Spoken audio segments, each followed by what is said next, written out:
محبت کرتے ہو، ان کے دل میں بغض و کینہ نہ ہو. یہ نہیں کہ سامنے آ گیا تو بڑی مسکراہٹ سے ملا، لیکن پیٹھ پیچھے کہتا ہے کہ موقع ملا تو چھوڑوں گا نہیں. ایسا منافق بندہ نہ ہو. دل سے ایک دوسرے کو اچھا جانتے ہو. فرمایا وہ ملے اور مصافحہ کریں، پھر آقا علیہ السلام کی ذات پہ درود پڑھ لیں. ان کے ہاتھ جدا ہونے سے پہلے اللہ رب العالمین دونوں کی مغفرت فرما دیتا ہے. صلو علی الحبیب صلی اللہ تعالی علیہ وسلم. سیدنا صدیق اکبر رضی اللہ تعالیٰ عنہ، آپ ایک ایسی باکمال باکرامت شخصیت ہے کہ جنہیں اللہ رب العالمین نے بہت ساری خصوصیات سے نوازا ہے. انبیاء کے بعد سب سے افضل و اعلیٰ ہستی وہ سیدنا صدیق اکبر رضی اللہ تعالیٰ عنہ. آپ کا نامی اسم گرامی عبداللہ ہے. کیا ہے؟ صدیق اکبر کے نام سے مشہور ہے، لیکن آپ کا نام کیا ہے؟ عتیق. اور صدیق آپ کی کیا ہے؟ لقب ہے.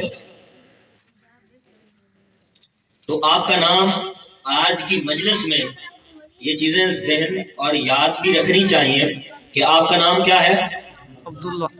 عبداللہ.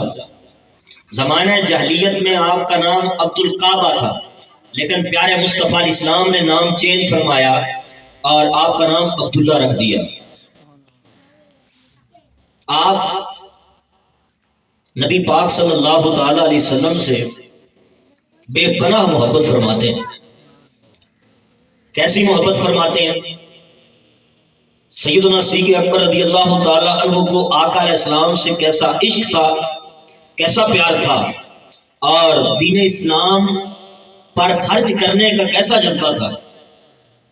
اور آپ کے چند نمایاں پہلو اس کے حوالے سے سنتے ہیں. آپ کو عاشق اکبر کا لقب ملا ہے. کیا لقب ملا ہے؟ صحابہ کرام میں سب سے زیادہ بڑھ کے جس نے مصطفیٰ سے وفا کی مثال قائم کی ہے، جس نے محبت کی مثال قائم کی ہے، جس نے عشق میں فنا ہو کے مصطفیٰ کا ساتھ دیا ہے، اس کا نام سیدنا صدیق اکبر ہے. ہر چیز مصطفیٰ علیہ السلام کے قدموں پہ قربان کر دی. ایک مرتبہ آپ کے بیٹے عبد الرحمن اور آپ بیٹھے، بیٹے نے عرض کیا ابو جان جنگ بدر کا سما تھا. کیا تھا؟ جنگ بدر کا سما تھا، اور آپ کافی مرتبہ میری تلوار کی زد میں آئے، تو میں نے اس لیے چھوڑ دیا کہ آپ میرے باپ ہیں. آپ میرے باپ ہیں. باپ ہونے کی وجہ سے میں نے آپ کو چھوڑ دیا. سیدنا صدیق اکبر رضی اللہ تعالیٰ عنہ نے جیسے ہی اپنے بیٹے کے یہ لفظ سنے کہ باپ ہونے کی وجہ سے میرے بیٹے نے مجھے چھوڑ دیا، آپ جلال میں آئے. آپ نے فرمایا بیٹا تو نے تو باپ ہونے کی وجہ سے مجھے چھوڑ دیا تھا، لیکن یاد رکھ اگر تو ایک مرتبہ بھی میری تلوار کی زد میں آ جاتا تو میں بیٹا نہ دیکھتا، عشق مصطفیٰ میں تیرا سر تن سے جدا کر دیتا. کیونکہ جنگ بدر میں آپ کے بیٹے عبد الرحمن وہ کفار کی طرف سے لڑ رہے تھے، بعد میں مسلمان ہو گئے. تو فرمایا ایک مرتبہ بھی میری تلوار کی زد میں آ جاتے تو میں بیٹا ہونا نہ دیکھتا. پیارے مصطفیٰ میں، عشق مصطفیٰ میں، محبت مصطفیٰ میں تیرا سر تن سے جدا کر دیتا. آپ کو کیسا عشق ہے، نبی پاک علیہ السلام سے کیسی محبت ہے. نبی پاک صلی اللہ تعالی علیہ وسلم ایک قبیلے کی سلو کروانے کے لیے تشریف لے گئے، اور آقا علیہ السلام نے فرمایا بلال آپ اذان کہیں گے، اقامت کہیں گے، اور سیدنا صدیق اکبر رضی اللہ تعالیٰ عنہ کو عرض کریں گے کہ وہ امامت کروائیں. تو کیا کروائیں؟ امامت کروائیں. ایسا ہی ہوا. سیدنا صدیق اکبر رضی اللہ تعالیٰ عنہ نماز پڑھا رہے، پیارے آقا علیہ السلام سلو کروا کے واپس تشریف لے آئے. صحابہ کرام سیدنا صدیق اکبر رضی اللہ تعالی عنہ کی اقتداء میں نماز پڑھ رہے ہیں. صحابہ کرام کو جیسے ہی خوشبو مصطفیٰ محسوس ہوئی تو صحابہ کرام نے تصویر کہنا شروع کر دی، جبکہ مرد کے لیے حکم ہے کہ اگر کوئی نماز میں مسئلہ درپیش آئے تو وہ سبحان اللہ کہیں، کیا کہیں؟ اور عورتوں کے لیے حکم ہے کہ وہ کیا کریں؟ تصویر، ہاں اپنے الٹے ہاتھ پہ سیدھا ہاتھ مارے۔ اچھا، صحابہ کرام کو ساری چیزوں کا علم تھا، سارے مسائل جانتے تھے، کیونکہ ان کی تربیت کسی اور نے نہیں کی، خود محمد عربی صلی اللہ علیہ وسلم نے کی ہے۔ لیکن جیسے ہی صحابہ کرام کو خوشبو مصطفیٰ محسوس ہوئی تو صحابہ کے عشق کا عالم دیکھیے، صحابہ کرام کے پیار کا عالم دیکھیے کہ انہیں یہ بھی یاد نہ رہا کہ ہم نے سبحان اللہ کہنا ہے یا کہ تصویر کرنی ہے۔ صفوں جگہ دے دی صحابہ کرام نے، آقا علیہ السلام اگلی صف میں آئے، حتیٰ کہ پہلی صف میں آئے سیدنا صدیق اکبر رضی اللہ تعالی عنہ کو خوشبو مصطفیٰ محسوس ہوئی تو آپ نے مصلی چھوڑ دیا۔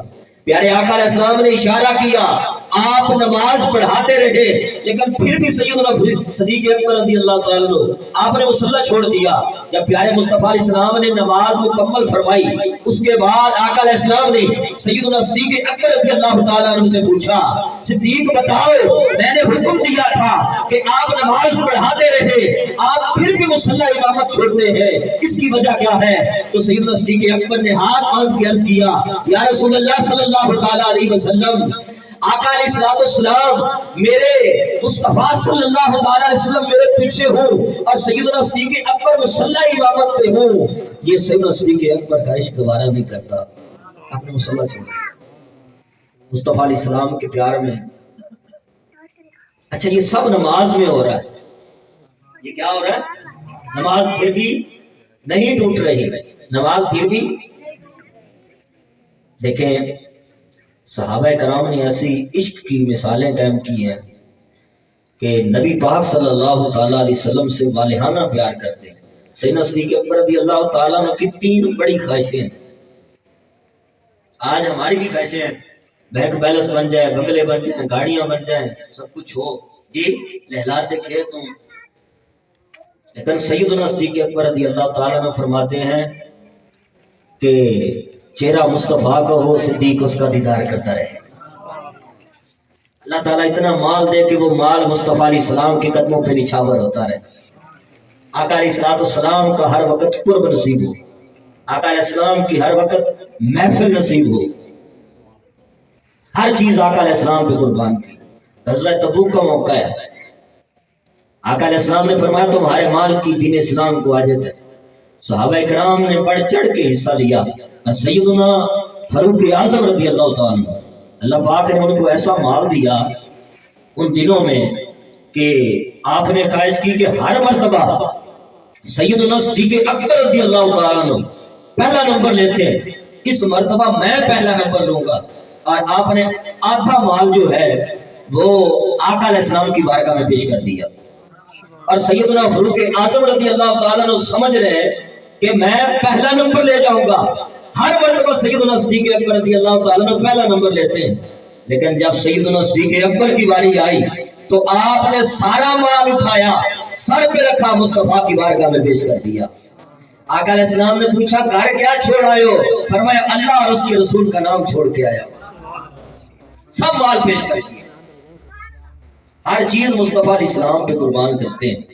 ہمیں بھی چاہیے کہ ہم ان کی سیرت پہ عمل کریں، ہم نبی پاک علیہ السلام کی سیرت سے بہت دور ہو چکے ہیں، آج ہمارے صرف نعرے ہیں، آج صرف ہم آقا علیہ السلام سے پیار کی باتیں کرنے کی حد تک تو ہے، لیکن حقیقت میں آقا علیہ السلام کی سیرت سے ہم بہت دور ہو چکے ہیں۔ آج دنیا کی رنگینیوں میں کھو جاتے ہیں، نبی پاک علیہ السلام کا پیار یاد نہیں رہتا، آج کوئی چھوٹی سی مصروفیت آ جائے تو نبی پاک علیہ السلام کا پیار یاد نہیں آتا۔ آقا علیہ السلام نے فرمایا جعلت قرۃ عینی فی الصلاۃ، نماز میری آنکھوں کی ٹھنڈک ہے، نماز کیا ہے؟ میری آنکھوں کی ٹھنڈک ہے۔ لیکن آج آقا علیہ السلام کا امتی مصطفیٰ علیہ السلام کی آنکھوں کو کتنی ٹھنڈک پہنچا رہا ہے؟ سیدنا صدیق اکبر رضی اللہ تعالیٰ عنہ کو صدیق کہتے ہیں کیونکہ آپ کا نام تو ہم نے سنا کہ عبداللہ ہے، لیکن آپ صدیق اکبر کے نام سے کیوں مشہور ہیں کہ آپ نے زمانہ جاہلیت میں بھی جھوٹ نہیں بولا اور سب سے پہلے مصطفیٰ علیہ السلام کی رسالت کی تصدیق کی ہے۔ آج ہم صبح سے شام تک دیکھیں کہ ہم کتنے جھوٹ بولتے ہیں۔ سیدنا صدیق اکبر رضی اللہ تعالیٰ عنہ جن کی صداقت ہے، جس کی وجہ سے سیدنا صدیق اکبر کے نام سے مشہور ہے، آج انہی کی سیرت سے آج ہم ایک چیز لے جائیں کہ ہم جھوٹ سے بچیں، سچ بولیں۔ جھوٹ بولنا یہ منافقوں کی علامت ہے، یہ کوئی ایمان والوں کی علامت نہیں ہے۔ پیارے آقا علیہ السلام کی بارگاہ میں ایک صحابی نے عرض کی، یا رسول اللہ صلی اللہ تعالی علیہ وسلم، ایکون المؤمن جبانا، یا رسول اللہ کیا بندہ مومن بزدل ہو سکتا ہے؟ قال رسول اللہ صلی اللہ تعالی علیہ وسلم نعم، فرمایا ہاں بندہ مومن بزدل ہو سکتا ہے۔ فرمایا ایکون المؤمن بخیلا، یا رسول اللہ کیا بندہ مومن بخیل ہو سکتا ہے؟ فرمایا نعم ہو سکتا ہے۔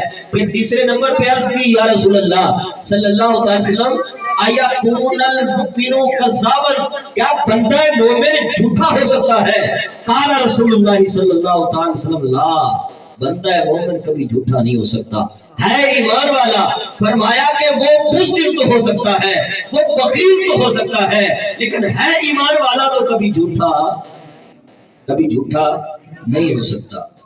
سیدنا صدیق اکبر رضی اللہ تعالیٰ کی سیرت سے ہمیں سب سے اور بہت بڑا درس جو ہے وہ آپ کی صداقت کا ملتا ہے۔ تو اللہ پاک کی بارگاہ میں دعا ہے خالق کائنات جل وعلا ہمیں بھی سچ بولنے کی سعادت عطا فرمائے۔ الحمدللہ جس طرح کے ہم نے واقعہ سنا کہ سیدنا صدیق اکبر رضی اللہ تعالیٰ عنہ آپ نے سارا مال مصطفیٰ علیہ السلام کی بارگاہ میں پیش کر دیا اور حتیٰ کہ قمیض بھی پیش کر دی۔ آپ نے ٹاٹ کا لباس پہنا اور بٹنوں کی جگہ پہ نا آپ نے کانٹے لگائے۔ کیا لگائے؟ اللہ پاک کو یہ ادا اتنی پسند آئی کہ اللہ پاک نے فرشتوں میں حکم جاری کر دیا کہ تمام فرشتے جو ہے جس طرح کا سیدنا صدیق اکبر کے جسم پہ لباس ہے نا، آج اسی طرح کا ٹاٹ کا لباس پہنیں گے۔ حتیٰ کہ جبرائیل امین بھی آقا علیہ السلام کی بارگاہ میں آتے ہیں تو اس حال میں آتے ہیں کہ جبرائیل امین کے جسم پہ ٹاٹ کا لباس ہے اور بٹنوں کی جگہ پہ کانٹے لگے ہوئے ہیں۔ سب کچھ آقا علیہ السلام کی بارگاہ میں پیش کر دیا۔ تو ہمیں بھی چاہیے ماشاءاللہ جامع مسجد جمعہ کا آغاز بھی ہو گیا، کیا ہی اچھا ہو جی، 5واں جمعہ ماشاءاللہ۔ یہ کل پچھلے 2-3 ماہ سے وزٹ ہوتے ہیں نا ہمارے، یہ خالی پلاٹ پڑا تھا، لیکن الحمدللہ نمازوں کا سلسلہ شروع ہو گیا جی۔ 5 وقت کی نمازیں، بچے حفظ و ناظرہ کی تعلیم ہو، کیا ہی اچھا ہو کہ ہم سب مل کے بڑھ چڑھ کے اس میں تعاون کریں جی، جلد از جلد یہ پایا تکمیل تک پہنچے، ایک عالی شان مسجد قائم ہو۔ اللہ پاک کی بارگاہ میں دعا ہے اللہ پاک ہمیں اس مسجد میں بڑھ چڑھ کے حصہ لینے کی توفیق عطا فرمائے۔ سیدنا صدیق اکبر رضی اللہ تعالی عنہ کا سچا پیار عطا فرمائے، ان کی سیرت پہ ہمیں بھی عمل کرنے کی توفیق عطا فرمائے۔